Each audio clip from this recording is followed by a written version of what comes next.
Oke, assalamualaikum warahmatullahi wabarakatuh.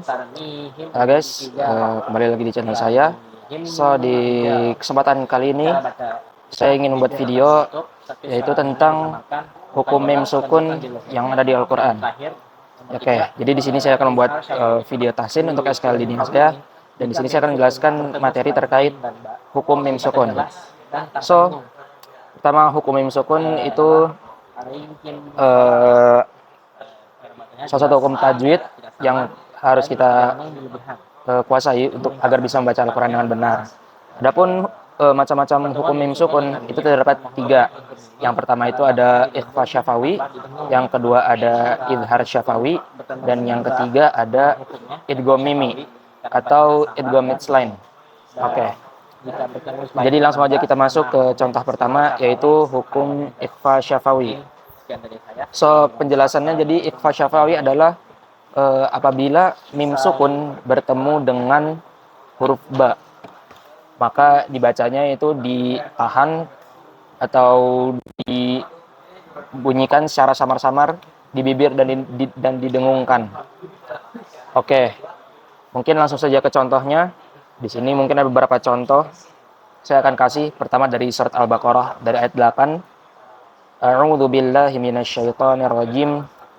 Wa minan nasi may yaqulu amanna billahi wa bil yaumil akhir wa ma hum bimu'minin. Oke, jadi ikhfa syafawi ini terdapat pada bait terakhir, yaitu wa ma hum bimu'minin. Di situ terdapat hum, yaitu ha dengan harakat domah dan mim sukun hum, lalu bertemu dengan ba bimu'minin, maka dibacanya bukan wama hum bimu'minin, tapi ditahan dulu dan didengungkan, dibunyikan secara samar-samar, wama hum bimu'minin, baru dilanjutkan. Oke, mungkin satu contoh lagi dari surat At-Takwir ayat 22.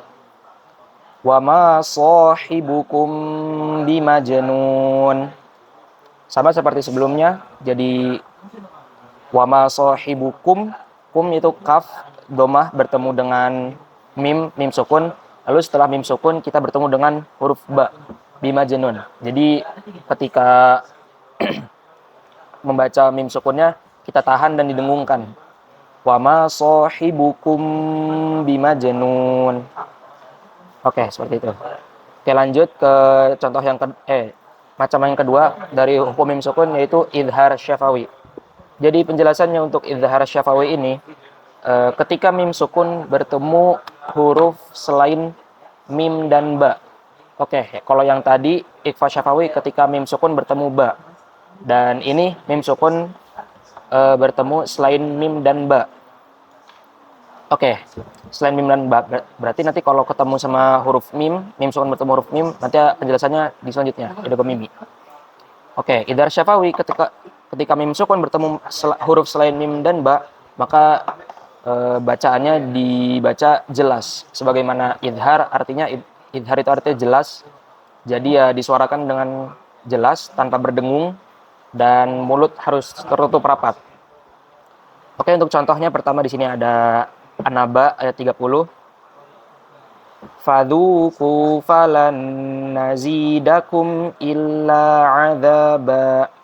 Oke, di sini di ayat nazidakum ada kaf domah bertemu mim, lalu setelahnya itu huruf alif atau huruf hamzah. Falan nazidakum illa. Jadi langsung dibaca jelas, lanjut tanpa didengungkan.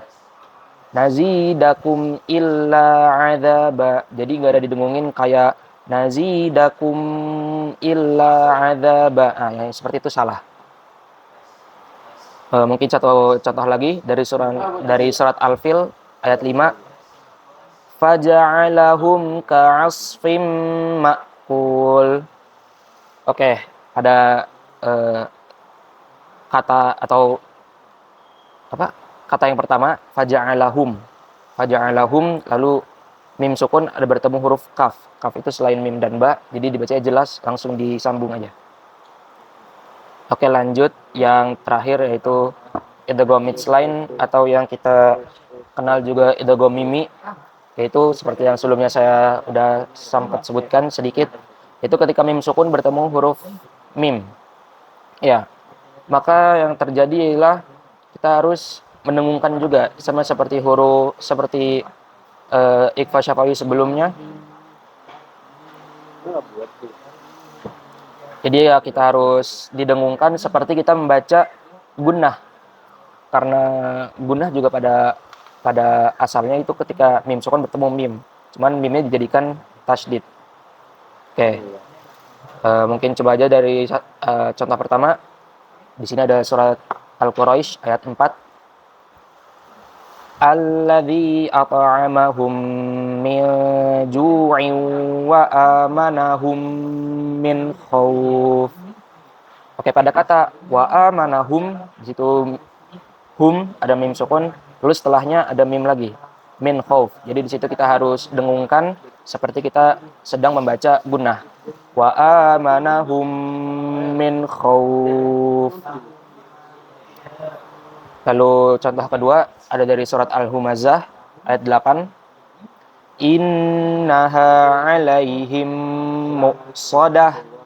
Oke, pada alaihim mim sukun lalu setelahnya bertemu dengan mim lagi. Muqsadah. Berarti kita harus dengungkan seperti membaca gunnah. Ya. Alaihim muqsadah. Jadi ditahan dulu, didengungkan dulu, baru lanjut ke kata selanjutnya, muqsadah itu. Oke, mungkin sekian saja penjelasan dari saya terkait hukum mim sukun. Kita telah belajar ada 3 hukum mim sukun, yaitu idhar syafawi, ikhfa syafawi, dan idgham mitslain atau idgham mimi. Oke, semoga bermanfaat. Terima kasih telah menonton. Saya minta maaf atas segala kesalahan yang saya buat. Ada kata yang salah. Assalamualaikum warahmatullahi wabarakatuh.